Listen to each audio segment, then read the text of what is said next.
ಆಸ್ವನ್ news ಟಿವಿಗೆ ಸ್ವಾಗತ. ಈ ದಿನದ ಪ್ರಮುಖ ಸುದ್ದಿಗಳು.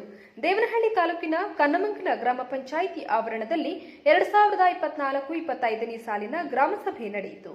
ಸಚಿವ ಕೆಎಚ್ ಮುನಿಯಪ್ಪ ಮಾತನಾಡಿ, ಪ್ರತಿ ಗ್ರಾಮ ಪಂಚಾಯಿತಿಯಲ್ಲಿ ಹೊಸ ಮಾದರಿ ಶಾಲೆಗಳ ನಿರ್ಮಾಣದ ಗುರಿಯನ್ನು ಹೊಂದಲಾಗಿದೆ.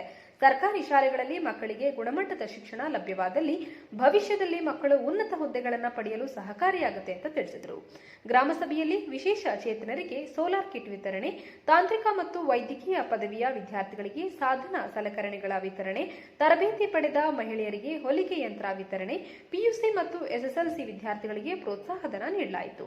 ಈ ಕಾರ್ಯಕ್ರಮದಲ್ಲಿ ಬಯಪ್ಪ ಅಧ್ಯಕ್ಷ ವಿ ಶಾಂತಕುಮಾರ್, ಗ್ರಾಮ ಪಂಚಾಯಿತಿ ಮಾಜಿ ಅಧ್ಯಕ್ಷ ಮತ್ತು ಹಾಲಿ ಸದಸ್ಯರಾದ ಕೆಆರ್ ನಾಗೇಶ್, ಜಿಲ್ಲಾ ಪಂಚಾಯತ್ ಸ್ಥಾಯಿ ಸಮಿತಿಯ ಮಾಜಿ ಅಧ್ಯಕ್ಷರಾದ K C Manjunath, PDO Srinivas, taluk guarantee ಅಧ್ಯಕ್ಷರಾದ ಸಿ ಜಗನ್ನಾಥ, ಗ್ರಾಮ ಪಂಚಾಯಿತಿ ಮಾಜಿ ಅಧ್ಯಕ್ಷ ಮತ್ತು ಹಾಲಿ ಸದಸ್ಯರಾದ ಕೆಎಂ ಲಕ್ಷ್ಮೀಕಾಂತ್, ಕನ್ನಮಂಗಲ ಗ್ರಾಮ ಪಂಚಾಯಿತಿ ಅಧ್ಯಕ್ಷರಾದ ಶಾಲಿನಿ, ಬಿಎಸ್ ಉಪಾಧ್ಯಕ್ಷರಾದ ವನಜಾಕ್ಷಮ್ಮ, ಗ್ರಾಮ ಪಂಚಾಯಿತಿ ಸದಸ್ಯರಾದ ಅಂಬುಜಾಸಿ, ಕೃಷ್ಣಪ್ಪ, ಸೋಮಶೇಖರ್, ನರಸಿಂಹಮೂರ್ತಿ, ಗೌರಮ್ಮ, ಎಲ್ಲಾ ಸದಸ್ಯರು, ಸಿಬ್ಬಂದಿ, ಸಾರ್ವಜನಿಕರು ಉಪಸ್ಥಿತರಿದ್ದರು. ವರದಿ ರಾಜುಗೌಡ.